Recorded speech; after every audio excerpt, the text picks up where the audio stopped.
إنا لنهتدي لولا أن هدانا الله لقد جاءت رسل ربنا بالحق الصلاة والسلام مولانا نبي القرشي المقي المدني الهاشمي سيد الكونين وإمام الحرمين الشرفين جد الحسن والحسين مولانا ومولى الثقلين أبي القاسم محمد اللهم صل على محمد وآل محمد طيبين الطاهرين المعصومين المظلومين أما بعد قد قال الله تبارك وتعالى في كتاب الكريم والفرقان الحكيم وقوله الحق بالحق بسم الله الرحمن الرحيم إنما يريد الله ليذهب عنكم الرجس أهل البيت ويطهركم تطهيرا صلوات پر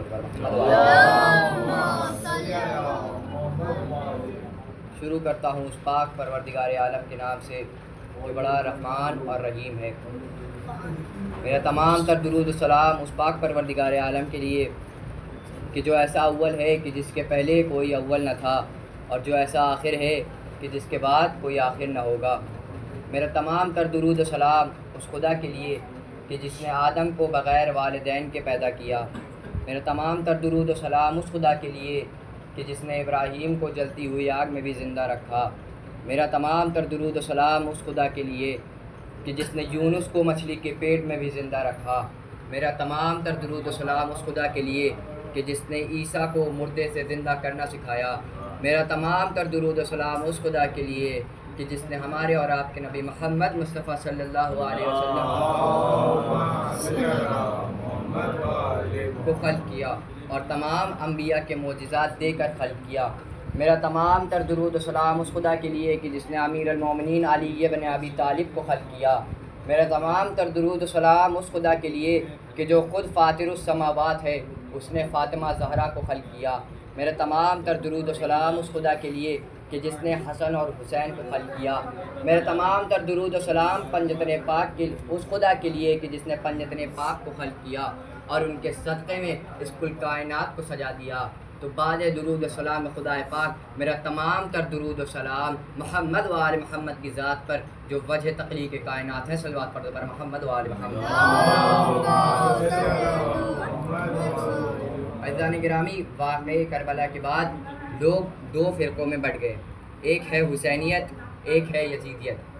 اب اگر اس فرش اعظم سے اٹھ کر کوئی مجھ سے سوال کرے کہ یہاں بیٹھنے والے لوگ کس فرقے سے تعلق رکھتے ہیں، تو بخدا میں یہ واضح نہیں کر سکتا کہ یہاں کس فرقے سے تعلق رکھتے ہیں، مگر ہاں میں یہ کہہ سکتا ہوں کہ یہاں بیٹھنے والے لوگ سب حسینی ہیں۔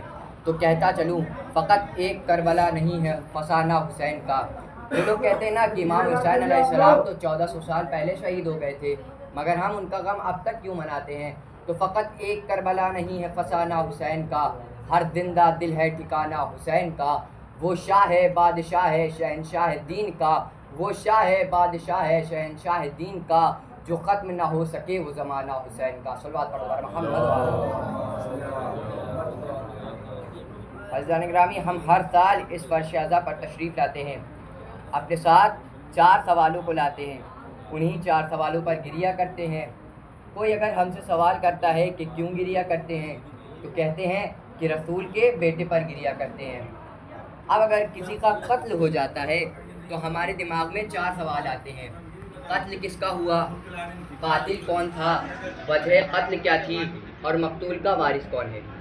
تو قتل کس کا ہوا، رسول کے بیٹے کا۔ قاتل کون تھا، یزید لعنتی۔ قتل کی وجہ کیا تھی کہ میرے اور آپ کے آقا امام حسین علیہ السلام نے ولید کے دربار میں، ولید کے درباریوں کے سامنے ولید کے منہ پر کہا، اے ولید مجھ جیسا تجھ جیسے کی بیعت کیسے کر لے۔ عزیزان گرامی، امام حسین علیہ السلام کا قاتل نہ تو عیسائی تھا، نہ ہی یہودی تھا، نہ ہی بت پرست تھا۔ امام حسین علیہ السلام کا قاتل وہ تھا جو اپنے آپ کو مسلمان کہلاتا تھا۔ اور آج اس فرش اعظم سے اگر کسی کو مسئلہ ہے تو نہ تو یہودیوں کو ہے، نہ ہی عیسائیوں کو ہے، نہ ہی بت پرستوں کو ہے، اگر مسئلہ ہے تو صرف مسلمانوں کو ہے۔ تو اب پتہ چل جاتا ہے کہ یہاں کون سے مسلمان بیٹھے ہیں۔ تو میں کہوں گا اے مسلمانوں، آؤ تم اپنے یزید کا شجرہ بتاؤ، میں اپنے حسین کا شجرہ بتاتا ہوں۔ تم بتاؤ تمہارا یزید کون ہے، میں بتاتا ہوں میرا حسین کون ہے۔ میرا حسین 3 شعبان کو بطول کے گھر میں قرآن بن کر نازل ہوا، تیرا یزید حاکم شام کے گھر میں عذاب بن کر نازل ہوا، تیرے یزید نے پیدا ہوتے ہی شراب کی گھٹی پی، میرے حسین نے پیدا ہوتے ہی رسول کی زبان چوسی، تیرے یزید کی ماں کہ جس کے ناچ گانے کو پسند کر کر حاکم شام نے اس سے نکاح کیا، میرے حسین کی ماں کہ جس کی حیا کا نام ہی فاطمۃ الزہرا ہے، کہ جس کے در کی نوکری خود جبرائیل کرتے ہوں، یا لفظوں کو پلٹ کر یہ کہہ دوں کہ تیرے یزید کا شجرہ خبیثہ تھا، میرے حسین کا شجرہ طیبہ ہے، تیرے یزید فاسق تھا، میرا حسین روزے دار تھا، تیرا یزید فاجر تھا، میرا حسین نمازی تھا۔ عزیزان گرامی، تاریخ گواہ ہے 26 رجب کو ولید کے دربار میں امام حسین علیہ السلام نے ولید کے درباریوں کے سامنے ولید کے منہ پر کہا، اے ولید، مجھ جیسا تجھ جیسے کی بیعت کیسے کر لے؟ نہ میرا بابا جیسا تیرا بابا، نہ میری ماں جیسی تیری ماں، نہ میری دادی جیسی تیری دادی، نہ مجھ جیسا تو، نہ تجھ جیسا میں کس طرح تیری بیعت کر لوں؟ تو لاکھوں لے کر آ، میں 72 لے کر آؤں گا اور زمانے والوں کو کہلانے پر مجبور کر دوں گا کہ یزید مرد آباد ہے، حسین زندہ باد ہے۔ صلوات پڑھتے بار محمد و آل محمد۔